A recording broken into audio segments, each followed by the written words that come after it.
Hi, I'm Jenny, and in this video I'm showing you 4 Rolex steel models where you can find them, and they all cost less than 5,000 euros, so let's get started.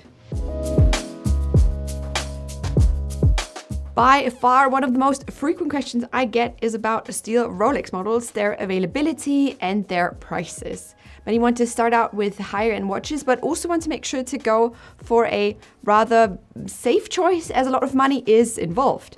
I think we can all remember the first time we went out and bought a watch that was significantly more expensive than any other watch we've bought before, right? So, as tastes and preferences luckily differ from one person to another, I want to give you an overview of all those full steel Rolex models that you can still all get below 5,000 euro. And so for this video, I got Chrono24 to help me out with.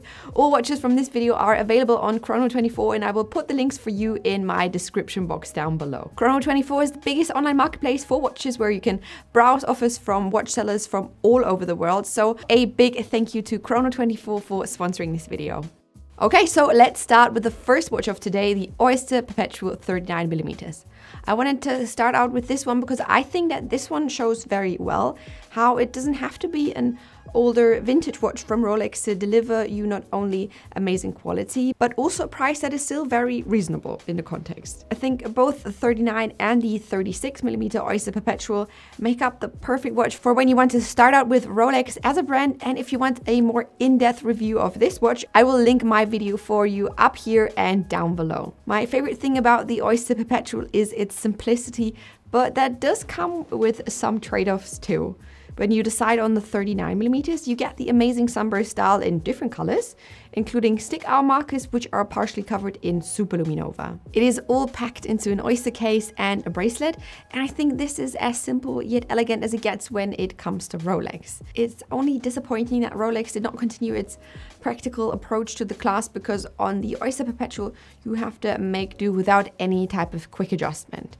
It might be to push down the price, but I think this trade-off is definitely not worth it. All in all, this particular watch is great for starting out if you like it simple but practical, and perhaps for trying to stay under the radar with your watch. So if you want to put this low light champion on your wrist, make sure to check out the links on Chrono24 in the description box below. Next up, I want to show you a Rolex that many might have already heard of, but I want you to look at a certain reference number of this model. The Air King 5500 is probably my favorite Air King of them all. The 4-digit reference number refers to Rolex watches made before the 1980s.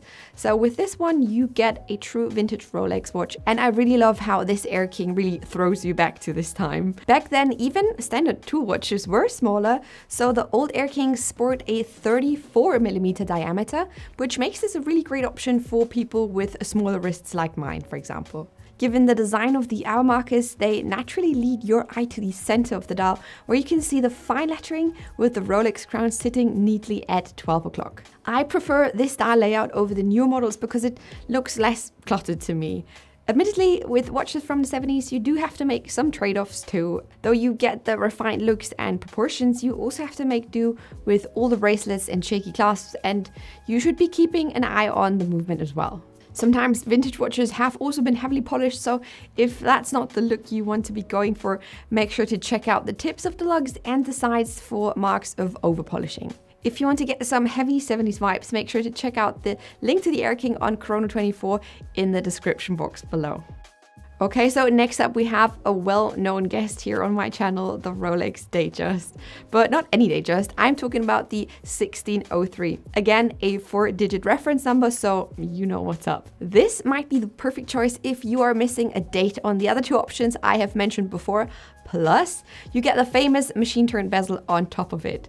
Some people even say that newer Datejusts never managed to give off the same vibes and the charm of these vintage Datejusts, and that these are the essence of a Datejust, so basically the only true one. As I have discussed this in my previous video, I will link it for you up here and down below. A vintage Datejust has many pros and some cons you should be aware of. With this particular reference number, you will mostly find the silver dial option on a Jubilee bracelet, which to me makes for a perfect dress watch that also works for every day if you want to make your look a little bit more special on a daily basis. The added date is also a plus, and the machine-turned bezel on this makes this Datejust way less flashy as the newer models, a very understated Datejust, so to say. But keep in mind, this is an older watch, which means that you should pay attention to the details. Sometimes the case might be a bit too polished, some might have some minor movement issues, and then there's the band stretch and the clasp that comes with vintage watches. I don't think any of these issues are deal breakers, I mean, given that the watch is not actually damaged, as all these things make up the character of vintage watches, but I think it's worth noting, especially to those who might be new to all of this. You will find the link to the Datejust 1603 on Chrono24 in the description box below, so you can browse all the offers online. Okay, so for the last watch, I first have to give a huge shout out and thank you to Adrian from Bark & Jack, who kindly sent over his amazing shots for the Rolex Explorer 14270. If you haven't watched his videos, you should definitely go check him out. He also has a Facebook group that I've joined weeks ago, which is really fun, and I'll link everything for you and his channel in the description box below. Out of this list, I feel like this Explorer is really the one that works for most people out of all of them. You get the 36mm in diameter, which looks amazing on most wrists, plus a classic black dial with stick hour markers mixed with Arabic numerals on 3, 6, and 9 o'clock. It also has the Mercedes hands, which many love on the Rolex Submariner, so you kind of get the best of all the Rolex worlds wrapped into one watch. It is also a watch that looks really, really handsome on the leather strap, which to me emphasizes the field watch feeling around it.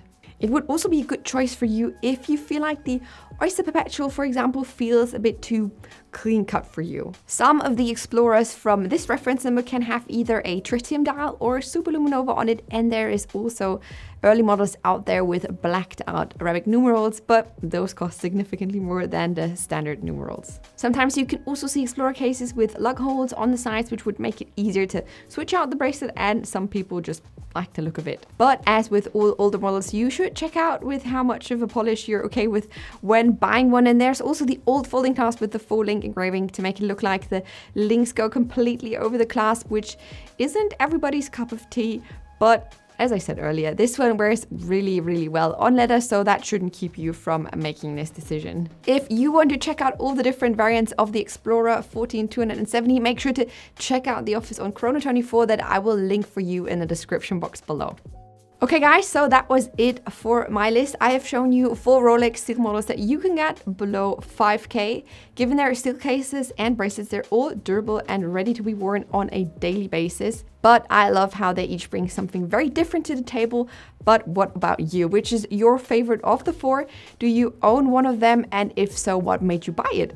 Make sure to let me know in the comments down below. And again, a big thank you to Chrono24 for sponsoring this video, and Adrian from Bark & Jack for helping me out with his footage from the Explorer. And now that is it for today's video. Thank you guys so much for watching this and the support here on my channel. If you like this video, make sure to give it a thumbs up, and I will see you in my next one. Bye.